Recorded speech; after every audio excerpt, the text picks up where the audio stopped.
मालेगाव रोडवर भीषण अपघात, मोटारसायकलवरील दोघांचा जागीच मृत्यू। सविस्तर वृत्तांत। देवळा पिंपळगाव शिवारातील देवळा मालेगाव रोडवर मोटारसायकल आणि इर्टिगा कारची समोरासमोर भीषण धडक होऊन मोटारसायकलवरील दोघांचा जागीच मृत्यू झाला। अपघातानंतर इर्टिगा वाहन घटनास्थळी सोडून चालक फरार झाला आहे। शुक्रवार दिनांक 7 ऑगस्ट रोजी सायंकाळी सुमारे 5 वाजेच्या दरम्यान हा अपघात घडला।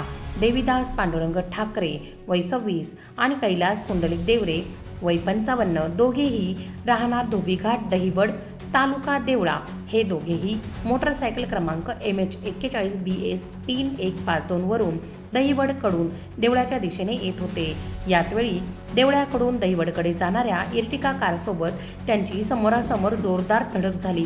धडक इतकी भीषण होती की मोटारसायकलवरील देवीदास ठाकरे आणि कैलास देवरे यांचा जागीच मृत्यू झाला। अपघातानंतर इर्टिगा वाहन घटनास्थळी सोडून चालक फरार झाला। घटनेची माहिती मिळताच देवळा पोलीस ठाण्याचे पोलीस निरीक्षक सार्थक नेहते यांनी पोलीस पथकासह घटनास्थळी धाव घेतली।